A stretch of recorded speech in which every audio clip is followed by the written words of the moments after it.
Hi, I'm Emily. My dad was everything to me. We were a team, just me and him ever since Mom died when I was little. Dad was a truck driver, always pulling long hours to make sure we had enough. Every night over dinner, he'd talk about the importance of sticking it out in school, making something of myself. He managed to save just enough to get me started in college. It was at college during orientation week that I bumped into Mark. Literally bumped into him, spilling his coffee all over his shirt. "Watch it," he snapped at first, eyes flashing annoyance. Then, his face softened as he took a good look at me. "Sorry, that was harsh. Let's start over. I'm Mark." "Emily," I mumbled, still mortified about the coffee. "Really sorry about the shirt." "It's just coffee. No harm done," he laughed, waving it off. "You here to study what, Emily?" "Financial analysis," I replied. He grinned, pointing to himself. "Same here. Looks like we're gonna be classmates." Mark was charming, with a quick smile and quicker wit. We hit it off instantly. Spending time with him felt easy, like slipping into a warm bath. Before long, we were thick as thieves, hanging out after classes, studying together, and grabbing late-night snacks at the 24-hour diner near campus. Then, just as I thought life was finally on my way up, it crashed. Dad died unexpectedly. Heart attack, out of the blue. The rug was pulled from under me, and down I went. There were no savings, nothing but the apartment we lived in. College funds? Gone.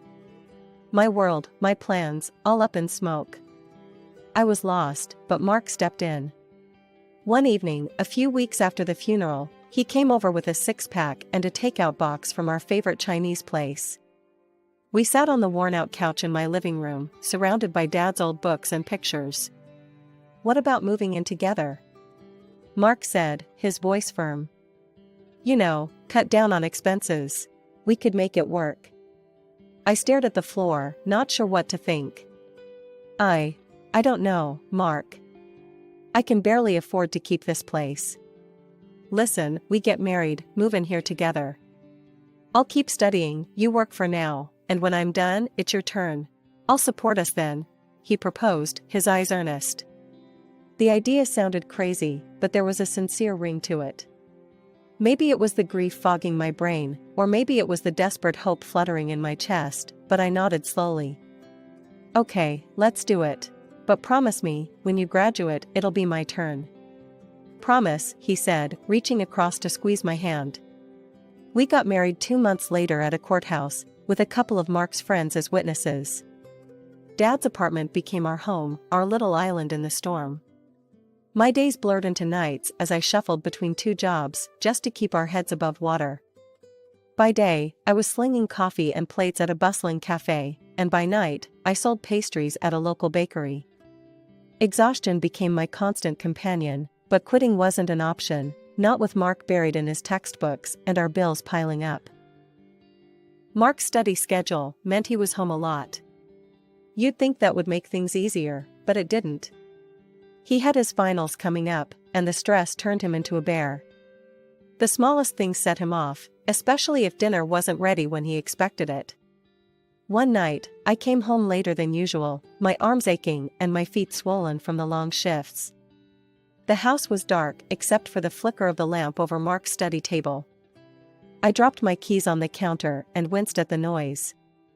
Almost instantly, Mark's head popped out from his books, his brows knitted in annoyance. "Where have you been?" "I've been waiting to eat. There's nothing ready?" His voice was sharp, each word like a jab. I sighed, leaning against the doorframe. "I'm sorry, Mark. The bakery was slammed today. I haven't even had a chance to take off my shoes yet." "Well, I'm starving. I can't study on an empty stomach, Em." His voice softened a bit, but the irritation was still there, hanging between us like a thick fog. "I'll fix something quick," I mumbled, pushing past the fatigue. I rummaged through the fridge, pulling together what little we had to whip up some scrambled eggs and toast.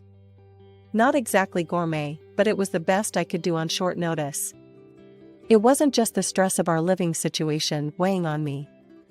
There were also Mark's parents, Richard and Marianne. Both well-educated, well-spoken, and well-off, they never missed a chance to remind me that I didn't quite fit their idea of a suitable match for their son. Visiting them was an ordeal. Their old house was like a fortress of books and high culture. Each room overflowed with literature and artifacts from their travels around the world. The first time I stepped into their living room, Marianne had eyed my second-hand jeans and faded college sweater before offering a thin-lipped smile. "Emily, dear, have you read the latest by Jonathan Franzen?" "Oh, but of course, you've been too busy working your, how many jobs is it now?" Her tone was honeyed poison. Richard was no better. "It's a fascinating treatise on the socio-political landscape of contemporary America. But, let's discuss something simpler." His chuckle was a soft knife, and I felt my cheeks burn with humiliation. I tried to hold my own, to nod along, to throw in a comment here and there, but it was like shooting arrows in the dark. Eventually, I stopped trying. One evening, after a particularly grueling shift at the cafe, I mustered the courage to tell Mark how I felt. "Your parents, they don't think I'm good enough for you, do they?" I asked him as he clicked away on his laptop. Mark didn't look up. "Look, they're my parents. They have their ways, but they mean well." "You're overreacting." I knew then that arguing was pointless. He couldn't see it, wouldn't see it. So, I pulled back, retreating into my shell of work and solitude. Mark continued to visit his parents alone, often staying overnight. I wasn't invited, and I didn't ask to be. When Mark finally graduated and landed a decent job with a good salary, I felt a weight lift off my shoulders. Now it's my turn, right? I remember asking him one evening as we sat down for a rare quiet dinner. Mark had just started talking about his new role at the company, buzzing with excitement over the projects he was handling. "Yeah, about that," he said, his fork pausing midair. "Look, Em, things are tight right now. The job pays well, but we've got bills, debts. You know how it is." I nodded, biting back my disappointment. "I get that, but we talked about this, Mark. It's supposed to be my turn. I was thinking I could start with just a couple of classes. I'll keep working at the bakery to help out." He shook his head, a frown creasing his forehead. "Emily, be realistic. We need every penny we can get. Forget about college for now." The resentment that had been simmering inside me boiled over. "I supported you," I snapped. "I worked 2 jobs, Mark, so you could have this, so we could have this. And now you're telling me to forget my dreams?" He didn't look at me. "It's not like that, and you know it. Things change. We need to be practical." Practical. The word hung in the air between us, heavy and cold. But before I could argue further, life threw us another curveball. I found out I was pregnant. All thoughts of school were pushed to the back burner as we prepared for our new arrival. Lily came into our lives like a storm, fierce and beautiful. I threw myself into motherhood with all I had, but the strain on our marriage didn't ease. If anything, it grew worse. Mark was distant, often coming home late, and when he was around, he critiqued my parenting. "You need to push her more, Em," he'd say as he watched me play with Lily. "She needs to start learning early. I've signed her up for French lessons and a toddler developmental center." "She's 2, Mark," I would protest, feeling the familiar flare of anger. "She needs to play, to be a kid." Mark had been sorting through some papers, not really listening. At that, he looked up, his expression hard. "Maybe if you had some education, Emily, you'd understand the importance of what I'm doing for her." The words said a lot. They said I was just the uneducated wife, good enough to work and pay bills, but not good enough to be a real partner in raising our daughter. When Lily turned 5, the gap between me and my family widened into a chasm. Mark's parents took it upon themselves to completely oversee her upbringing. They showed up at every school event, every concert, parading around as if they were the primary caregivers. Mark didn't just allow this, he encouraged it. It got to the point where he actually forbade me from attending school events. Emily, you don't have the education to understand what's going on there. It's best if you stay home, he said one evening, his tone final, leaving no room for argument. I felt my face flush with hurt and anger. So, what? I'm not good enough to see my daughter perform? Is that what you're saying? Mark shrugged, indifferent. It's about what's best for Lily. My parents can provide the kind of support and image we need to project. You being there, it's just not right. I was stunned, words failing me as the sting of rejection from my own husband sank in. This wasn't just about me anymore, it was about our daughter, and the warped lessons she was learning about worth and family. Lily's behavior started changing too. She no longer saw me as an authority figure, much less a mother. When I asked her to tidy her room or finish her vegetables, she'd scoff and say, "Grandma says I don't have to listen to you." It broke my heart every single time. As Lily grew older, her disregard turned into embarrassment. One day, when Lily was about 13, she had friends over for a study group. I was vacuuming, lost in my thoughts about how distant our relationship had become.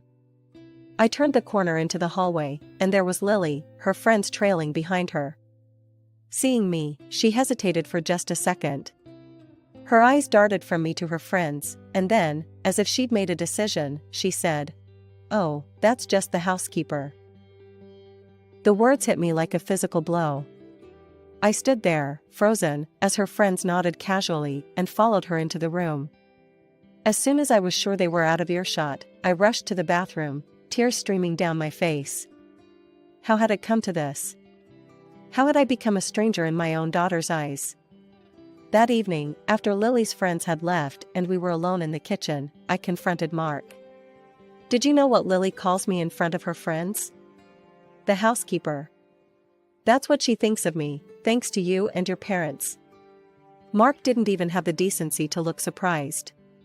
He just kept scrolling through his phone. "Well, what did you expect, Emily?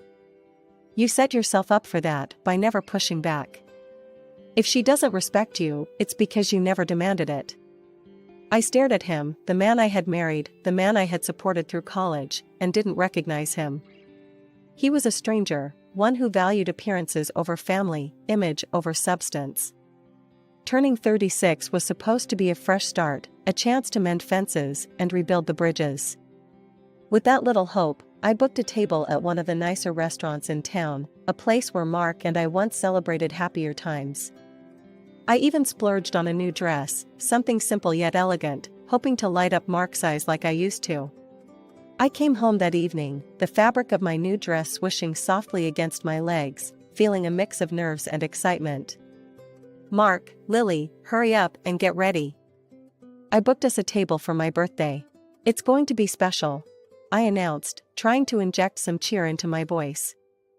Mark looked up from his laptop, his face blank, while Lily didn't even bother to pause her video game. "Go out with you? In that?" Mark snorted first, and then Lily joined in, her laughter sharp and mocking. "What's wrong?" I frowned, looking down at my dress. "You think you look good?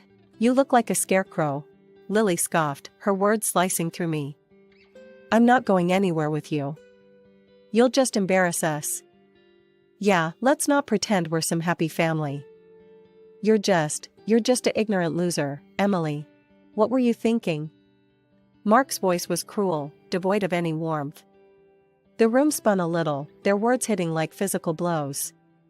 "But I thought we could all have dinner together. Like a family," I stammered, my voice barely above a whisper. "A family? With you?" Mark laughed, cold and harsh. He thrust an envelope at me. Confused, I opened it slowly. It was a divorce application. "This is my final gift to you," he said, his tone final. I stood there, the paper shaking in my hands. This wasn't happening. It couldn't be. "We're moving out, Mom. To the nice part of town, with Dad." "There's no place for you there," Lily added, her voice echoing her father's disdain. "You can keep this old place." They packed their bags that night. I watched, numb and broken, as they hauled their belongings out of the apartment. Mark didn't look back, his steps never faltering. Lily followed him, her eyes avoiding mine, as if I were a stranger, not the mother who had cradled her, soothed her nightmares, and cheered for every little milestone. The door slammed shut, the sound echoing through the now empty apartment. I sank to the floor, my birthday dress crumpled beneath me, the divorce papers clutched in my fist. The tears came then, hot and unending, mourning not just the end of my marriage, but the loss of my daughter, my family, my whole world. The divorce was a brutal affair, stripped of any dignity or semblance of the love. When Mark sued for sole custody of Lily, claiming I was unfit due to my educational status and financial instability, the courtroom felt colder than any place I had ever been. Sitting there, the harsh lights of the courtroom felt like a spotlight, illuminating every failure I ever thought I had hidden. My in-laws were there, right beside Mark, united in their disdain for me. Richard, with his sharp suit and sharper tongue, didn't miss a chance to emphasize my inadequacies.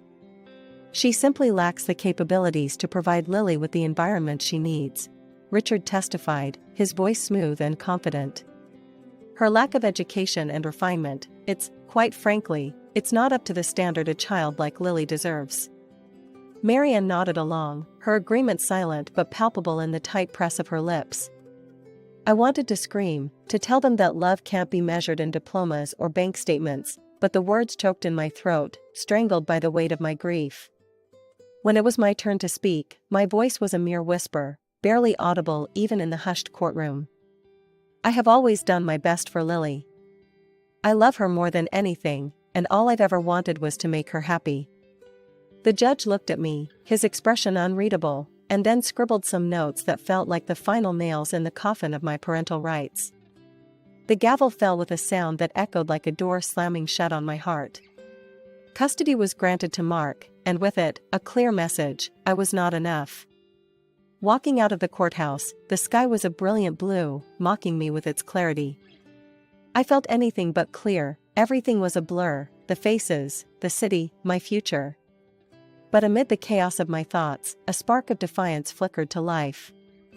They thought I was done, that I would crumble, but I wouldn't give them the satisfaction. I turned to my old friend Sarah, who had come to support me at the trial. I'm going back to college, I declared, the words feeling like shards of glass in my mouth, sharp and dangerous. Sarah's eyes widened. Are you sure, Em? After everything? Especially after everything, I said, the resolve hardening inside me like cement. I need to do this, for myself. I need to show them, and me, that I'm more than what they think. The journey back to college was a Herculean task. I scrimped and saved every dime, and took on extra shifts at the bakery. The nights were long, filled with textbooks and the soft hum of my old laptop as I revisited lessons I had abandoned years ago. Social media was a constant reminder of the life I had lost. Pictures of Mark, Lily, and a woman with a too bright smile in luxurious settings filled my feed. They looked happy, untouched by the turmoil they had left in their wake. The sting of their apparent happiness fueled me, driving me to study with even more vigor. By the end of the semester, my grades were at the top of my class. The professors took notice, often using me as an example for younger students. See what determination looks like, they would say, pointing to my work.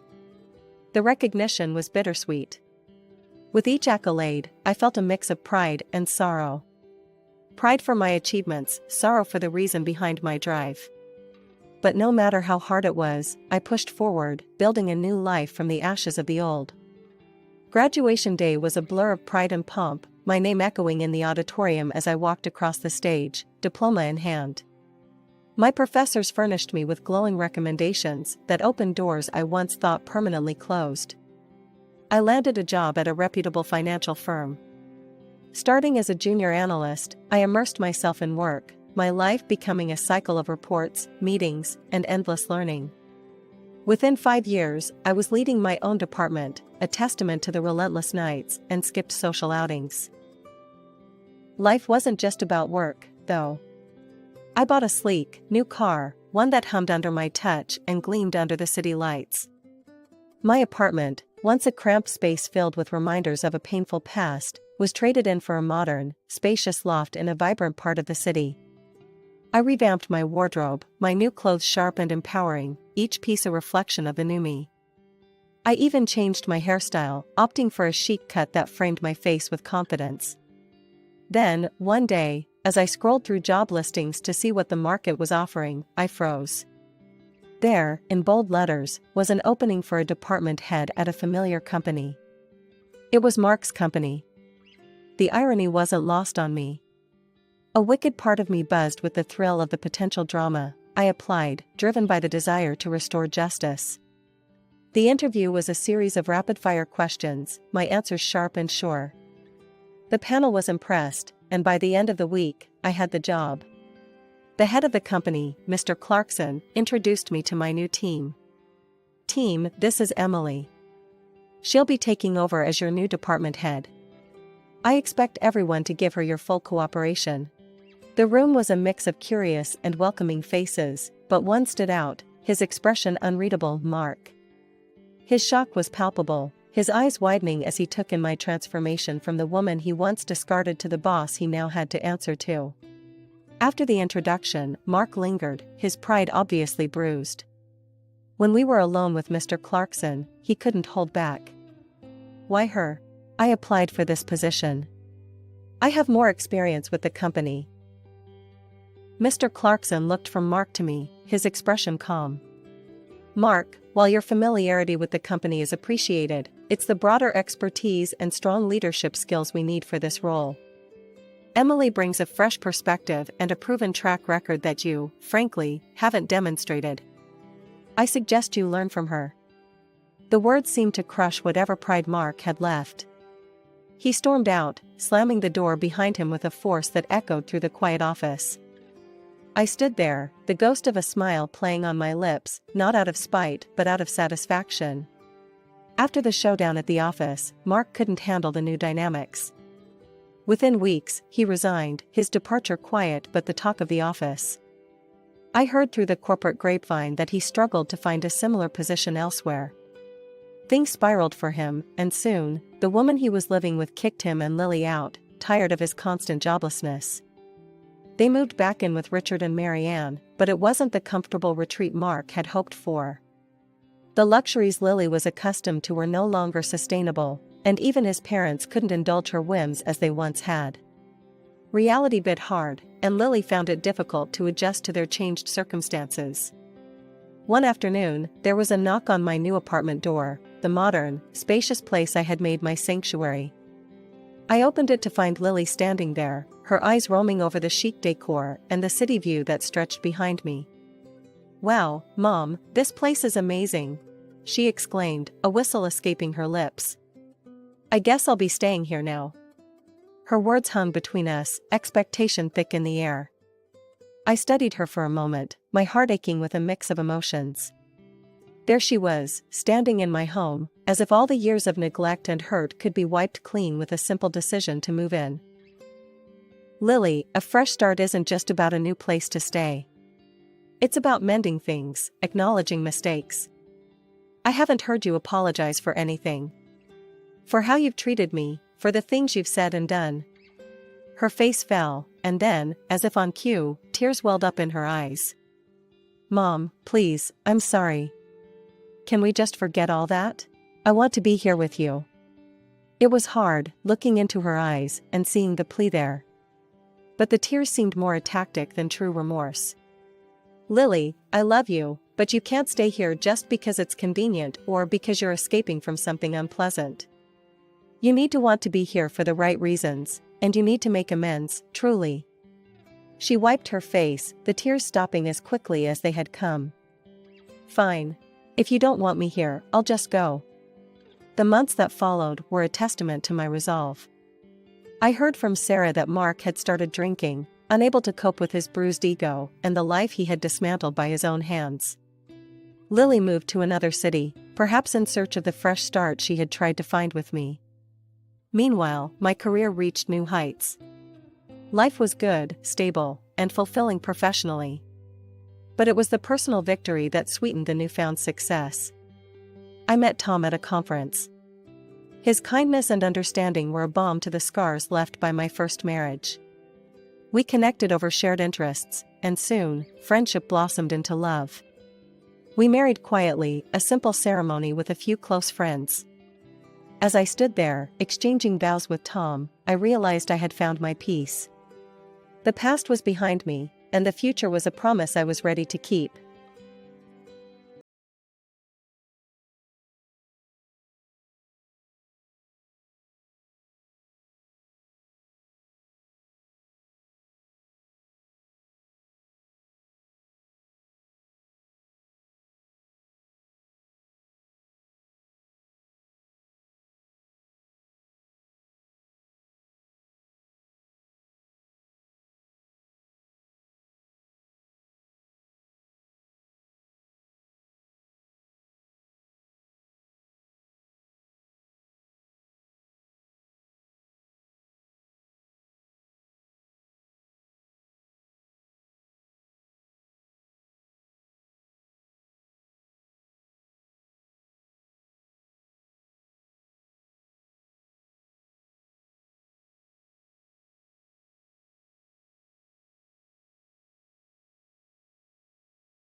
Sometimes I can no breathe. When you look at me like that, I'm falling in. You don't even have to speak. I'll be calling out your name. Not that I couldn't feel this way. You came up on me like a rain on a sunny day. Now I don't feel the sun. I can't